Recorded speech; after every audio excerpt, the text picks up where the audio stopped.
Tuesday, May 7th, 2024. The time is 6:30 p.m. I'm John DeWanzik, and this is the regular meeting of the Avon Lake Board of Municipal Utilities. With me tonight is the remainder of the board. To my left, Mr. Abram, Mr. Rush, and to my right, Mr. Ricky and Mrs. Schnabel. Also with us tonight is Chief Utilities Executive, Mr. Monroe, and Chief of Utility Operations, Mr. Urinich. In the audience tonight, we're pleased to have Councilwoman Amy Gentry, and also sitting at the table with Mr. Urinich is outside counsel Bruce Rinker. Tonight's meeting is being streamed on Facebook Live and YouTube.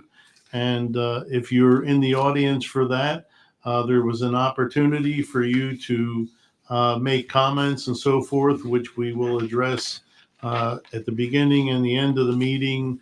With anything that you write, we will address it in the meeting as appropriate. We have a full board here tonight, and any motion that's made will require 3 affirmative votes to pass. If we have any of those motions, will be by voice vote, with the exception of a vote to go in executive session, which we do have one scheduled tonight. That will be a roll call vote.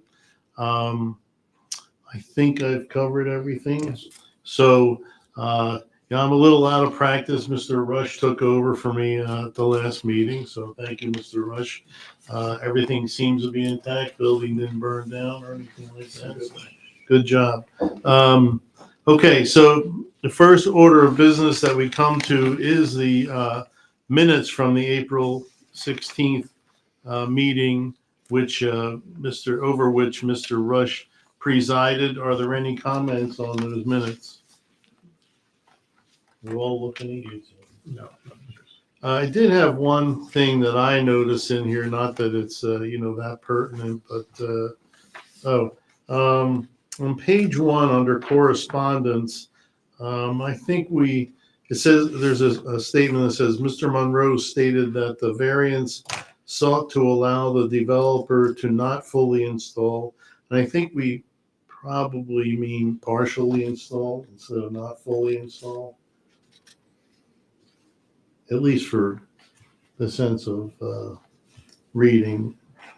Does that seem like a worthwhile change? Yeah, I think we can make that change. Okay with the board on that, to change that to partially install?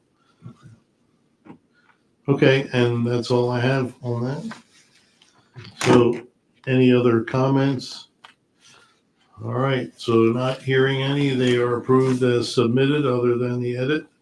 Next item is the aforementioned public speakers.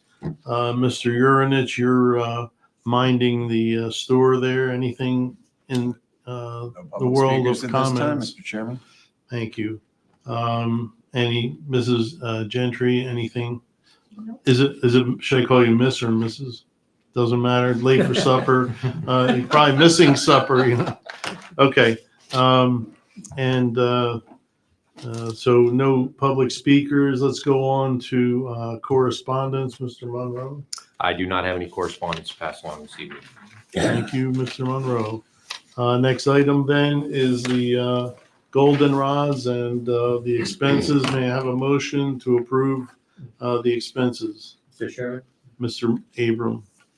I move to approve Avon Lake Regional Water expenses from April 12th through May 2nd, 2024. Okay, is there a second? I second. Second by Mrs. Schnabel. Discussion. Mr. Abram. The back page, Fund 704 and 724. The landscaping by greening impressions. What's going on with that activity? What number are you talking about? Number 4, 704, and number 4 on 724, the last page of the, Yeah, the green impressions landscaping, those are, that is the decorative wall that we put up at the South High service station. It would be on the corner of Electric and Moore on our property.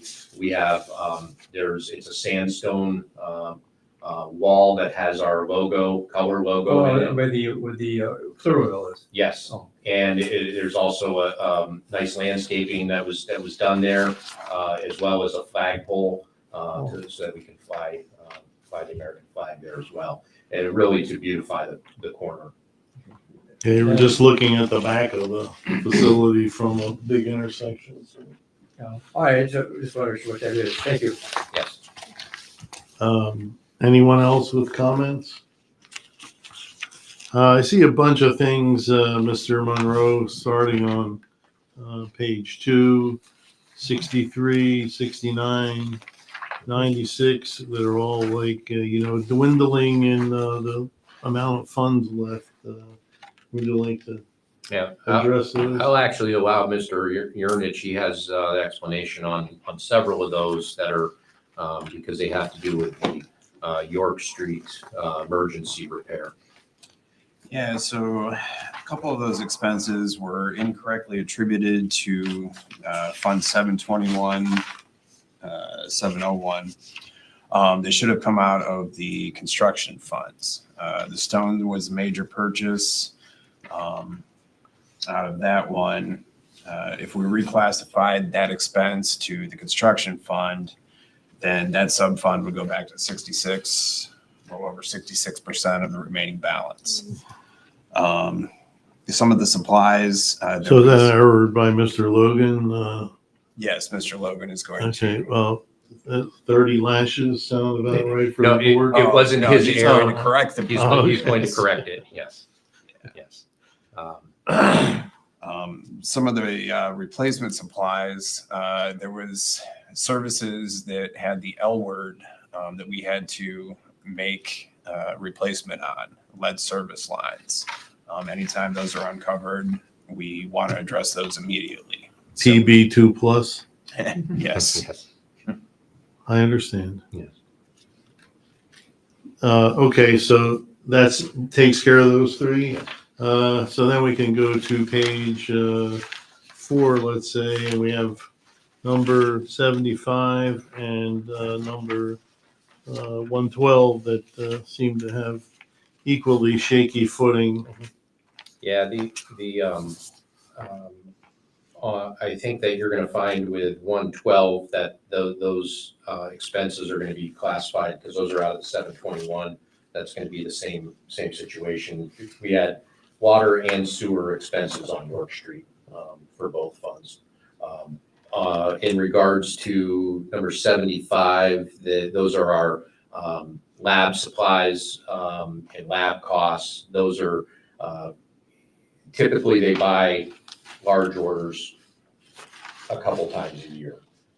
So we may have to appropriate some money later this year, but I think that you'll see it's not a regular expense that you see out there. Okay, so sometime soon we'll have the account refunded. Yes, Okay. yes. Mr. Logan will make those reclassifications, work with the finance director and the accounting software to make sure that those are done to our liking. And also, we would intend that probably in June, prior to the board going on summer recess, we'll have Mr. Logan in for a meeting to provide kind of a midway through the year update financial wise to the board, Okay, can we paddle them or anything? if you so choose. Just wondering.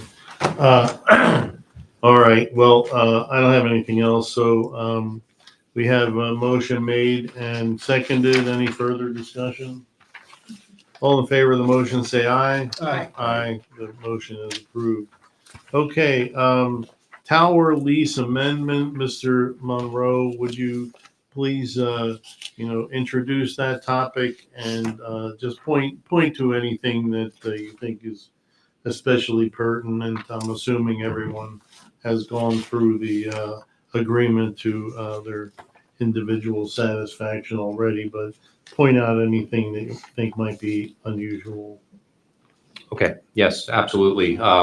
As a refresher, in July of 2021, the board approved a lease agreement with Cleveland Communication Incorporated. They go by the acronym CCI. CCI was the company that was contracted with the county, well, with the fire department emergency services for the new radio system. They did provide as part of that original lease agreement, they installed their equipment on top of our water tower on Walker Road. In exchange for that, they did put in an emergency generator as part of their install, and they hooked up our building lights, interior and exterior, to that generator. Yes, on Walker Road, the newer tower. That we have had no issues with that. They did approach us with adding additional equipment to the tower, and after several back and forth with CCI, we did come to this tentative first amendment to the agreement. Really, there's three items to this agreement that are noteworthy. The first is they're adding one piece of equipment. It's another antenna that's going to, as they're building out the system here. It's not a large piece. It's about 2 feet by 2 feet that would go up there. They have performed additional structural analysis that's been provided to us, and that's all at their cost. So that's what their ask is, to add that. In consideration of adding that additional equipment, we will receive $300 per month lease payment from them, and it has an automatic 3% adder every year, annually, on the anniversary of the agreement, so, which is standard with several of our other leases with communication companies. Any terms and conditions that are unusual? No, there's no terms or conditions that are unusual. The third item that changed in this is just the term of the agreement. The original was on two. It was a 2-year, and we changed it to 5 years. Again, there's really not many changes, but we are recommending the board approve this amendment this evening, as they are eager to begin their work, and I think that it's a fair deal on both parts. Quick question. Okay, Mr. Ricky. This all goes on top of the tower itself? Correct. And we have adequate safety equipment up there for people to work or maintain this equipment that's on top? Yes, Railings? yeah. I've never had the opportunity to go to the top of the water tower. You're more than welcome to take Well, that hike up Maybe there. someday I will, but I just want to make sure that we have our side covered on this. That Yes, when the tower was built, there were provisions put in with anticipating communications going up there. Gotcha. So we had conduits stubbed up inside the tower so that there's nothing on the outside going up the tower. So it's doesn't ruin the aesthetics of in the look of the tower. And there are cable raceways that they can unistrut that they can mount to, going all the way up. And then there's a hatch, and when you come out the hatch at the top of the tower, it's all enclosed with railing that is all compliant. Yeah. So yeah, they've been up there a couple of times, but they for the most part there's relatively no. That's all I ask, is that we're not trying to make this fit. It's kind of designed to go up there. Yes. Okay. And again, It's not a very big piece of equipment. No, it's not. And really, this is something I stress to cell phone providers, but also I stress to CCI, is remembering what the function of this structure is. Yes. This is a water tower, first and foremost, for our system. And that's what it's there for. Secondary is these ancillary devices that get mounted. So everyone understands where we come Very from. good. Thank you. Mr. Ricky, wouldn't you be extremely disappointed to find out that an antenna on the water tower was gonna be like structurally iffy and, you know, Yeah, I It's don't like- know. it's a pretty substantial. Oh, yeah, no, I just don't know what I'd the be worried about the superstructure is fasteners at the on top of this antenna, thing, you and, know? you know, are we welding on the tower and, No, you know, having to do they some provide like yeah. a ring around there. Again, I haven't had the opportunity to be on top of that tower, and I just was curious that, it's Maybe this is like a, adequate. this phenomenon that I referred to having to do a structural analysis might be related to the old towers wouldn't have been designed for antennas particularly, so that would make sense, but this thing's pretty massive. You know, I would think it'll hold. But anyway, there is a request for a motion. Mr. Ricky, would you like to make it? Yes, let me find it. Okay, yes, I move to authorize the CUE to execute the First Amendment to Tower Lease Installation and Maintenance Agreement with Cleveland Communications, Inc. as presented. Thank you, Mr. Ricky. May I have a second? I'll second. Second by Mrs. Schnabel. Any other comments? Yes, I have one question, Mr. Mr. Abram? Chairman. The other contracts we had previously, we always had a section for, you would notify the board or the utility if they, before they, so we give authorization to go up to the tower. Mhm. Or I think we That still covered- remains as part of it. The way this amendment is written is it calls out what sections are changed and what language is replaced. All other parts of the original agreement are Remain. replaced and they Right. remain. And that is in the original agreement. I guess I'll have to. Okay, any other discussion? All in favor of the motion, say aye. Aye. It's approved. All right, let's get on to, the, urinage hour here, which hopefully is less than an hour. I was gonna say, I don't think it's gonna take. an hour Project tonight. updates. Power plant update, they're still working on demolishing the main turbine hall. They were at the east end, they're working their way west. I was speaking with Dan Regato of Chara. Originally, we were having the upcoming stack implosion.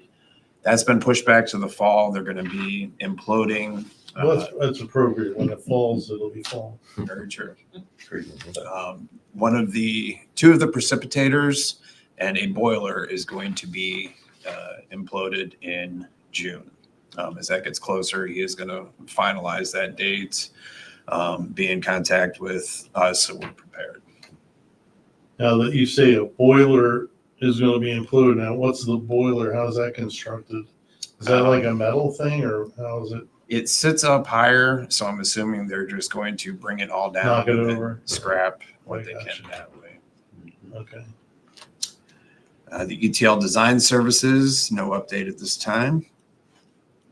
For the water filtration plant improvements, we do have quite a bit of movement there. They've been mobilizing some equipment. They are working on putting up the stormwater pollution prevention plan, putting that into effect, putting the silt socks all around the work area. Last week, it was when we went through with some of their crew and their subcontractor to fully videotape, take pictures, film any areas that they would be working with, including the driveways, just to verify pre-existing conditions. So if there are any concerns at the end, there's plenty of documentation as to what cracks in the sidewalk existed before and after. They've been just making a lot of prep work on site. They've leveled out a couple of the laydown areas for where they'll be staging supplies, other equipment. They're going to be doing some potholing, I believe, on the 9th in the area of the filter expansion. They've got the drawings. They've had the locates done. They use some ground penetrating radar to identify any assets that could be under there. They also want to do some potholing to find the edges of some of those structures before they start digging, just to make sure that they don't disturb anything that is any more than they plan to. Okay, Can I Mr. Ricky. Are there gonna be weekly updates, or are you guys meeting with them on some sort of regular basis? We I have mean, I know, weekly project update Okay. meetings on site with both our staff, the engineers, and Great Lakes Construction. okay, We've got a Microsoft Teams site that a lot of the documents, the Okay. submittals, the RFIs, anything like that would get submitted to that can be reviewed Okay. and tracked. so we're gonna be keeping our very close tabs on all this and the people in and out. Do the people need to have any security clearance? The contractors? I mean, I don't know what our requirements are for the EPA and safety and gates and all that stuff. No, that's all taken care of through their hiring process. Okay, So, and that's all, part of, like when they submit certified payroll, all of, workers' comp insurance, all of those is part of their contractual obligation. gotcha, okay, just curious, thank you. All right, anyone else with questions on that? Mr. Urinich, you wanna tell us anything else? Not on that topic. Okay, thank you for the report. It's time for the CUE report. Oh, no, we No, still we got have some more to- items. Oh. Sorry, I thought you meant Oh, anything okay. else related to that. All right, The Let's injectable rewind. coupled plasma mass spectrum, yeah, Yeah. the ICP. Still on them. May 15th is when they're having an on-site survey, and that is the final step into getting their approval. They had submitted all of their initial display of competency data. That's been reviewed by the EPA and been determined to be acceptable. They will have one more unknown for each of the tests that they're going for to analyze, and then they will go through a on-site survey with the Ohio EPA.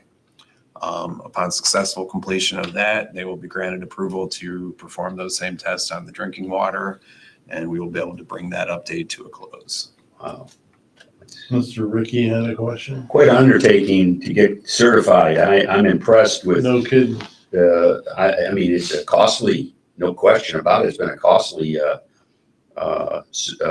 endeavor for us, but it's really reassuring that they have been tested and retested to confirm that we are accurate. And now we need to go out and find some customers that we can use this piece of equipment on. And that has already started. Okay. City of Lakewood is going to be bringing lead and copper samples to us. Okay.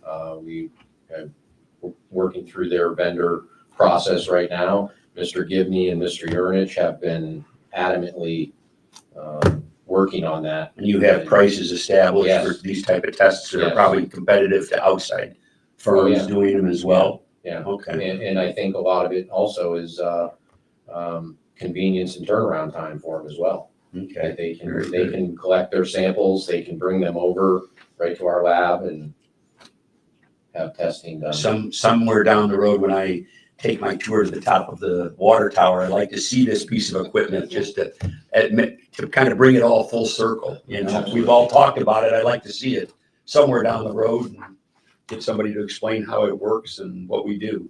It was interesting to see a piece of laboratory equipment that cost as much as my first home. So Yeah. Very good. Anyone else? Thank you. On No, this, thank you. The plasma mass spectrometer. Okay, SCADA communication upgrade, Mr. Urinich? So we're still expecting the fiber optic inverters. That was the piece of the puzzle that had failed, and when we had those issues, those are going to be delivered by the end of the month. Get those installed, and that will address that issue, bring those up to current standards.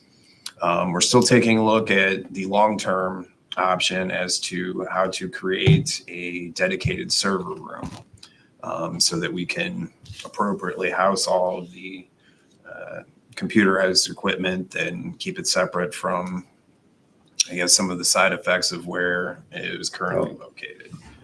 We had kind of talked before how, in 1980, there was not really as much of a need or demand for a room like that. And over the years, we've kind of made do with the space that was available and making that work, we want to look for the solution that is going to have a dedicated server room, the proper HVAC, make sure that the air turnover, temperature, humidity, everything is what we need for long-term storage of our computer equipment there.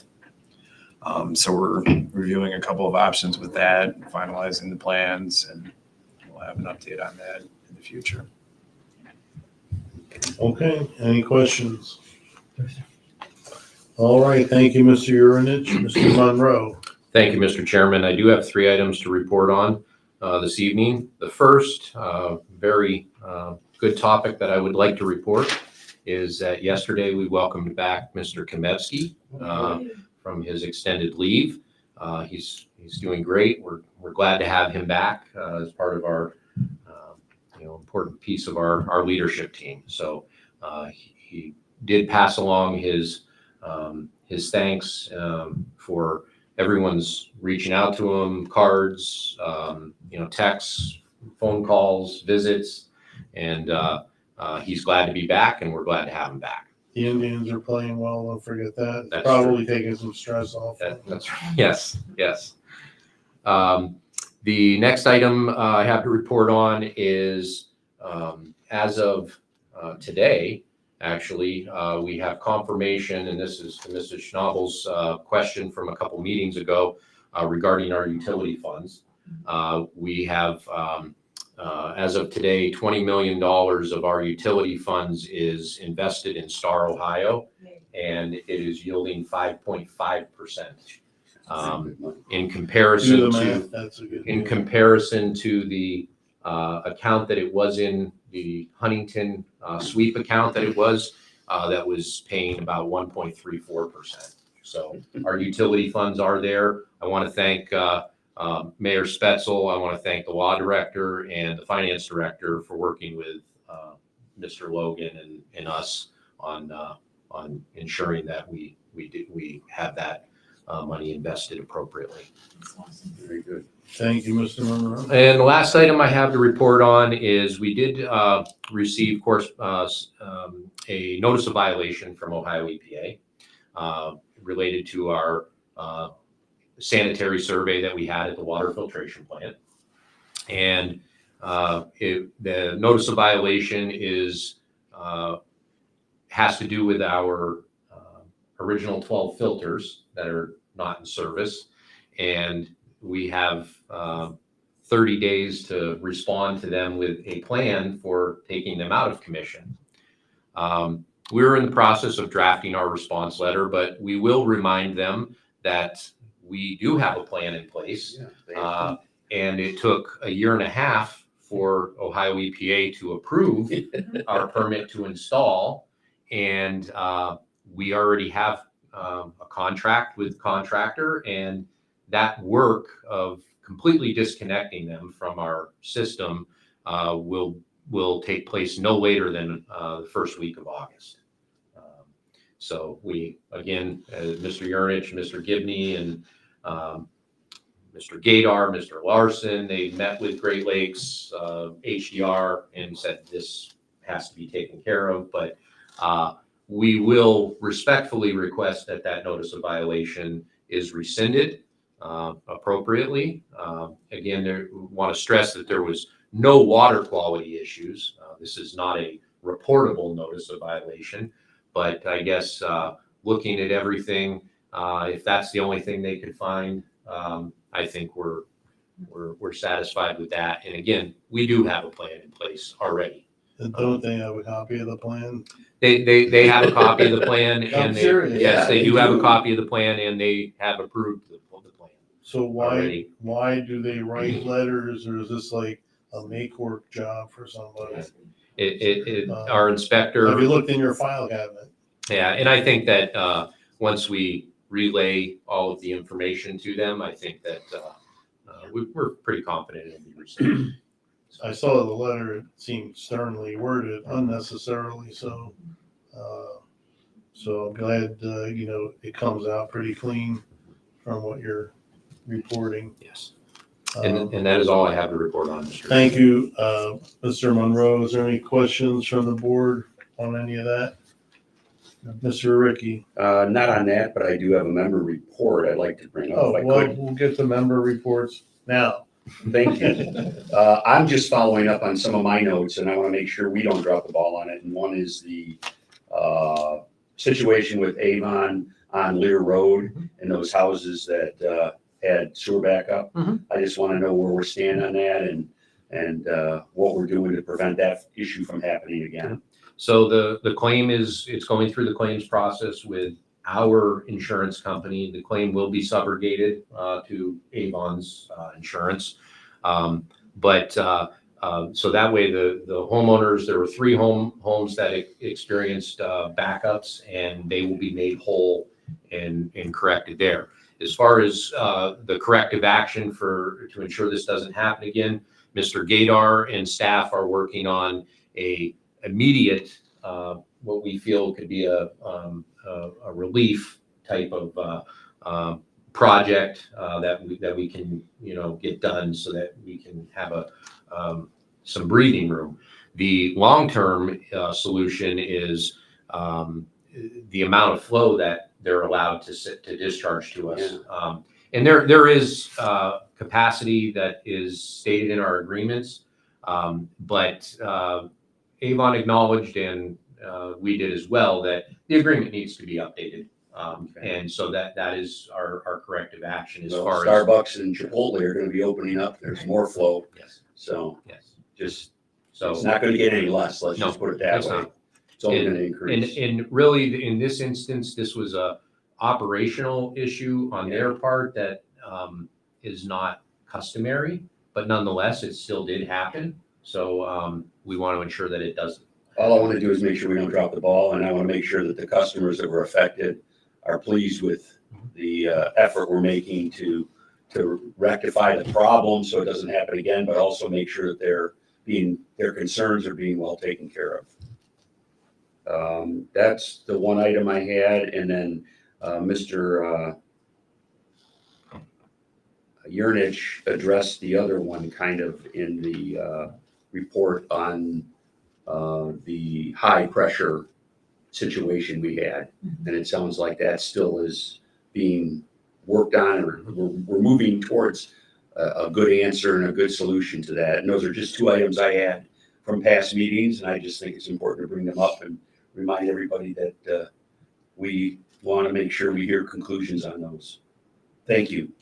Okay, any other members with reports? Mr. I have a Abram? report. I just want to remind you, fellow board members, that if you haven't followed your ethics report, Next week. the Ohio Ethics Commission, the deadline is next Wednesday, May 15th. Thank Oh, you. Ohio Ethics Commission? Yeah, the filing.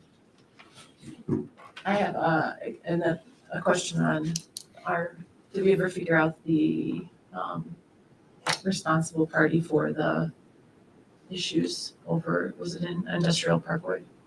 Or Pino Parkway? Oh, that's the other one I forgot. I will let Mr. Yurnich speak to that. We have just received, last week, I believe, we received our final sampling back. So right now we also have a auto sampler in a manhole at the location that we believe had some discharges that were not authorized. It's a little challenging coming up with a clear-cut answer based off of what we've gathered so far. But we do have a plan for some further testing to kind of help clear this up for the future.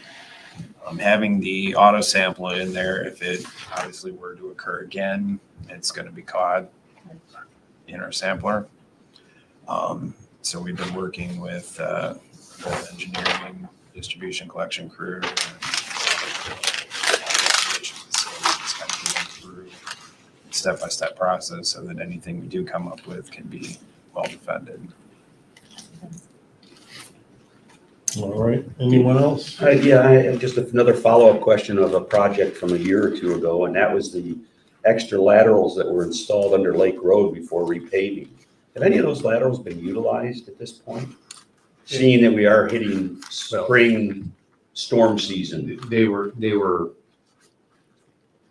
I guess the right term is not a lateral because It's so to not speak, because connected. but it's a storm main. But Okay. no, as of yet, no, they have not. Okay, But I know that the city is working on some stormwater improvements. okay, just because tonight they're expecting some big rains, and I just wondered whatever happened to that.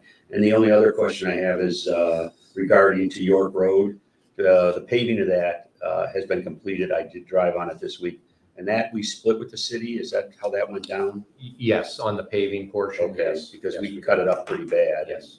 It would have been really kind of a mess. Yeah, So that there was the right way to- additional outside of our project area on either end that the city said the right thing to do is to pave pave all the of whole that. thing. So we had come to an agreement that we would split that 50%. Gotcha, thank you. All right. Anyone else? Okay, we have another opportunity for public input. Ms. Gentry, anything? City council is working on, probably doesn't impact you guys, but other than driving, Lake Road, that speed limit will be changing. I don't know if you were familiar with, I there's, saw the article, but I forget the details. yeah, so there's a Has like section. 25 and 35. Yeah, so transition. they're shrinking the amount of the 25 25, mile per hour. They will still keep the 25 for the business district area, but along the west side, it will By be the park, changed. you mean, the park will go, by Middle Park. Yeah. That'll increase. I think so. I don't know, I don't remember the exact areas, but that was something that, people are gonna be interested in. The other thing, the variance for the, that property at Cough was declined. So they will have to pull utilities and water across On Armor. at Armor. Armor, yeah. Mhm, and build the road. Okay. And it appears that they will, Mhm. but I don't know. Thank you. All right then, Mr. Urinich, anything from the public in the, There is not. internetosphere or whatever it is? No comments, Mr. Chair. Okay. Cyberspace, John. All right, that's a good word. All right, then we have a request for an executive session. Would someone like to make the motion? I'll make the motion. Before we make the motion, I would just like to state for the record that based on discussion in executive session, the board may take formal action upon returning to open session. And also, Mr. Rush will recuse himself for a portion of the executive session to avoid any appearance of a conflict of interest. Okay. So I want that to be stated for the record. Okay, Mr. Rush. With that being said, do I vote on going into executive session or not? Yeah. I'm sorry? Would I vote on going into executive session or not? I think it's better that you not. Okay, thank you. Perfect, so I'll Okay. abstain for voting. So Mr. Rush elects to abstain, but still we need a motion and second. May I have a motion, please? Yes, I move to meet in executive session as allowed by Ohio Revised Code, Section 121.22 G1 and G3, to discuss the compensation of a public employee and pending or imminent court actions, and to include the CUE, the CUO, and a representative from Manzer Gavin. Thank you, Mrs. Schnabel. May I have a second? Second. Second by Mr. Abram. We'll take a roll call vote while excluding Mr.